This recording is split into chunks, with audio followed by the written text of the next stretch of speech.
Myanmar में महज 17,000 रुपये में बिकती है AK-47। मणिपुर नागालैंड के रास्ते भारत में तस्करी। बिहार आते आते कीमत हो जाती है 7 लाख रुपए। बिहार में खुला नौकरियों का पिटारा, 20 तक आवेदन। पटना, नौकरी की तलाश कर रहे युवाओं के लिए बिहार में नौकरियों का पिटारा खुल गया है। ताज़ा रिपोर्ट के मुताबिक NRRMS के द्वारा कई पदों पर भर्ती को लेकर नोटिफिकेशन जारी किया गया है। पटना में 2 दरोगा गिरफ्तार। विजिलेंस ने 50,000 रुपये लेते रंगे हाथ दबोचा। राजधानी पटना में निगरानी विभाग ने बड़ी कार्रवाई की है। निगरानी ने बिहार पुलिस के 2 सब इंस्पेक्टर को प्रीत से घूस लेते रंगे हाथ गिरफ्तार किया। निगरानी की इस कार्रवाई से पुलिस विभाग में हड़कंप मच गया है। मोकामा से मुंगेर ग्रीनफील्ड हाईवे का अलाइनमेंट फाइनल। 3 जिलों के 89 गाँवों से गुजरेगी सड़क। मोकामा से मुंगेर ग्रीनफील्ड 4 लेन NH-80 के अलाइनमेंट को केंद्र सरकार ने मंजूरी दे दी है। साथ ही केंद्रीय सड़क परिवहन एवं राजमार्ग मंत्रालय ने इसकी अधिसूचना जारी कर दी है। बिहार में मिला झूठा सांप। गुस्सा इतला की देखकर उड़ जाएंगे होश, आवाज़ सुनकर थर थर काँपेंगे। अभी तक आपने इंसानों को झूठ बोलते हुए देखा है। झूठ बोलने वाले लोगों को ही आमतौर पर लोग झूठा कहते हैं, लेकिन बिहार के वाल्मीकि टाइगर रिजर्व VTR में एक ऐसा सांप मिला है।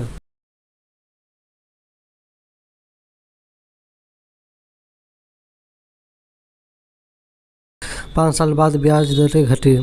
रिजर्व बैंक ऑफ इंडिया यानी RBI ने ब्याज दरों को 6.5% से घटाकर 6.25% कर दिया है। अब आपके सभी लोन सस्ते हो सकते हैं और EMI भी घटेगी। RBI गवर्नर संजय मल्होत्रा ने सुबह 10 बजे मॉनेटरी पॉलिसी कमेटी MPC में लिए फैसलों की जानकारी दी।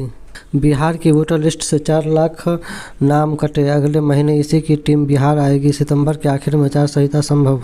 दिल्ली विधानसभा चुनाव खत्म होने के बाद बिहार में राजनीतिक सरगर्मियां बढ़ गई है। होली से पहले चुनाव आयोग की टीम बिहार का दौरा करेगी। बिहार विधानसभा चुनाव को लेकर यह पहला दौरा होगा। बिहार में तोड़ी गई रामविलास पासवान की प्रतिमा, मचा बवाल। चिराग पासवान ने किया था अनावरण।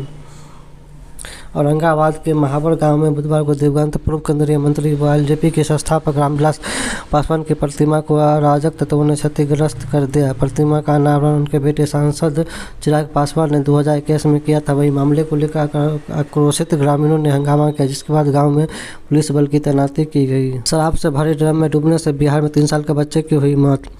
मोतिहारी में बुधवार को सरस्वती पूजा के मूर्ति विसर्जन के दौरान कथित तौर पर अवैध शराब से भरे ड्रम में गिरकर डूबने से एक 3 वर्षीय बच्चे की मौत हो गई।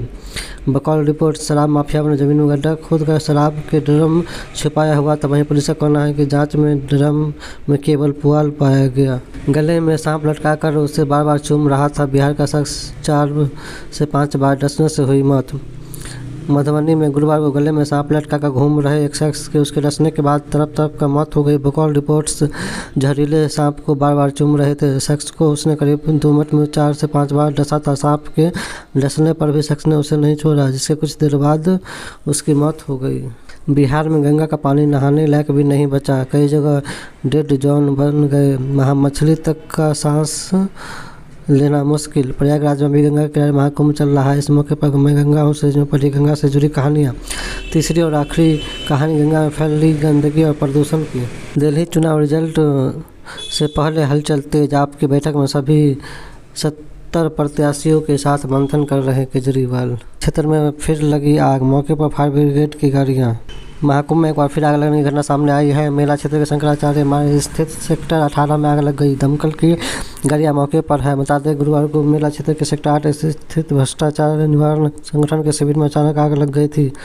अग्निशमन कर्मी जब तक आग पर काबू पाए तब तक एक टेंट जलकर राख हो चुका था। दिल्ली इलेक्शन जल्द, कहीं बिक न जाए। विधायक अरविंद केजरीवाल की टेंशन में सभी 70 उम्मीदवारों की बैठक बुलाई। दिल्ली विधानसभा चुनाव के परिणाम से पहले आम आदमी पार्टी को विधायकों के टूटने का डर सता रहा है। पार्टी ने सभी 70 उम्मीदवारों की बैठक बुलाई है। दिल्ली विधानसभा चुनाव के नतीजों से पहले आज आम आदमी पार्टी के सभी 70 उम्मीदवारों की बैठक होगी, जिसमें नतीजों के दिन पार्टी की तैयारियों और विधायकों की खरीद फरोख्त पर के बारे में बातचीत की गई। कौन है मोहन दत्ता, जिन्हें रतन टाटा की वसीयत से मिला 500 करोड़ का गिफ्ट? ईटी के अनुसार दिवंगत उद्योगपति रतन टाटा की वसीयत खोलने से पता चला है कि उनकी लगभग 500 करोड़ की संपत्ति उनके पुराने मित्र मोहन दत्ता को मिलेगी। जब रतन टाटा 24 वर्षीय थे तब उनकी मुलाकात जमशेदपुर निवासी उद्यमी दत्ता से हुई थी। दत्ता ने ताज ग्रुप से करियर शुरू करने के बाद ट्रैवल एजेंसी स्टैलियन शुरू की थी।